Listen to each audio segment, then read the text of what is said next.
Good morning students. आज हम आप लोगों को पुरुषोत्तम रामा पाठ का अनुवाद बताने जा रहे हैं। बच्चों, जिस प्रकार से आप काव्य में व्याख्या करते हैं तो संदर्भ अच्छा लिखते हैं, उसी का प्रभाव पड़ता है आपकी व्याख्या पर। उसी तरह से आपको संस्कृत में अनुवाद करते समय सबसे पहले संदर्भ लिखना होगा, फिर प्रसंग लिखना होगा, तब श्लोक का अनुवाद करना है। ध्यान देने वाली बात यह है कि श्लोक में शाब्दिक अनुवाद होगा, कोई भी उसको बढ़ा चढ़ाकर आपको व्याख्या नहीं करनी है। आपको टू द पॉइंट आंसर अनुवाद लिखना है। आंसर जैसे देते हैं उसी तरह से आपको केवल श्लोक के जो शब्द हैं उन्हीं का अनुवाद करना है।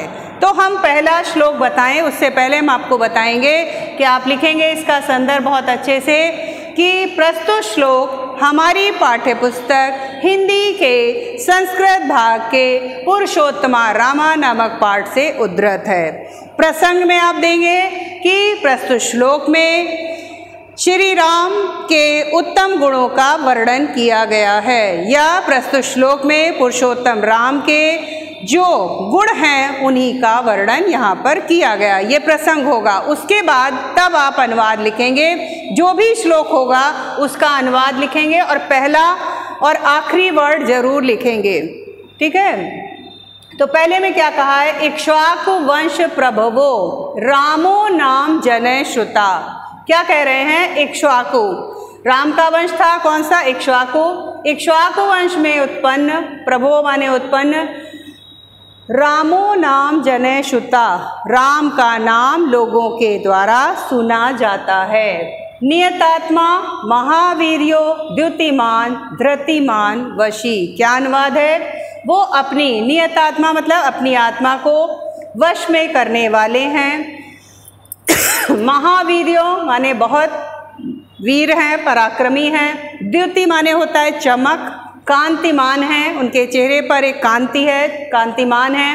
धृति, धृति मीन्स होता है धैर्य, धैर्यशाली हैं। वशी, वशी का मतलब अपनी आत्मा को वश में करने वाले हैं। बिल्कुल शाब्दिक अनुवाद देना है, कोई बढ़ा चढ़ा कर बात नहीं करनी है। दूसरा हम आपको बताते हैं बुद्धिमान, नीतिमान, वाग्मी, श्रीमान, शत्रु निर्भरण। ठीक है, पहला क्लियर हो गया होगा। एक बार हम इसको फिर से बता दे रहे हैं कि इक्ष्वाकु वंश में उत्पन्न राम का नाम लोगों के द्वारा सुना जाता है, जो अपनी आत्मा को वश में करने वाले, महापराक्रमी, कांतिमान, धैर्यशाली और इंद्रियों को वश में करने वाले हैं। क्लियर हो गया। दूसरे की ओर बढ़ते हैं कि बुद्धिमान, नीतिमान, वाग्मी। जो श्री राम बुद्धिमान हैं, नीति के ज्ञाता हैं, वाग्मी माने वाक्पटु हैं, श्रीमान शत्रु निर्वहण। श्रीमान माने शोभा से युक्त हैं और शत्रुओं का संहार करने वाले या शत्रुओं का संहार करने वाले हैं। ओके, आगे अगली लाइन देखिए। विपुलांशो यानी विपुल माने होता है चौड़ा, अंश मीन्स कंधे, चौड़े कंधे वाले हैं यानी हष्टपुष्ट शरीर वाले हैं। महाबाहु विशाल भुजाओं वाले हैं, बड़ी बड़ी भुजाओं वाले हैं, जो व्यक्तित्व को परिभाषित करती है। और कंबुग्रीवो, कंबु माने होता है शंख, शंख जैसी सुंदर गर्दन वाले हैं। महाहनु और बड़ी ठोड़ी वाले हैं, यानी उनके प्रत्येक अंग जो हैं वो सुशोभित होते हैं। ठीक है, फिर से समझिए। बुद्धिमान है, नीति के ज्ञाता है, वाक्पटु यानी बोलने में बहुत चतुर हैं, शोभा युक्त हैं, शत्रुओं का संहार करने वाले हैं, चौड़ी कंधों वाले हैं, विशाल भुजाओं वाले हैं, शंख जैसी गर्दन वाले सुंदर हैं, और महाहनु यानी बड़ी ठोड़ी वाले हैं, यानी पूरी तरह से सौंदर्य से गुणों से परिपूर्ण हैं। ओके, थर्ड की ओर हम बढ़ते हैं। इसमें क्या बताया है? पुरुषोत्तम राम के गुणों का वर्णन। महोरस को, यहाँ पे महा और उर है तो ये चीज बताई है। महा ने उर माने होता है हृदय, यानी यहाँ पर चौड़ी छाती वाले। महेश्वासो बड़े धनुष वाले। गूढ़ जत्रु अरिंदमा, गूढ़ माने छिपा हुआ होता है। मांस में दबी हुई नसों वाले, यानी किसी की अगर नसें दिखती हैं तो क्या कहा जाता है? वो दुर्बल कहा जाता है, लेकिन वो पूरी तरह से हष्टपुष्ट व्यक्तित्व वाले हैं। तो वही चीज इन्होंने कहा है, चौड़ी छाती वाले, बड़े धनुष वाले, मांस में दबी हुई नसों वाले, यानी पूरी तरह से पुष्ट अंगों वाले हैं।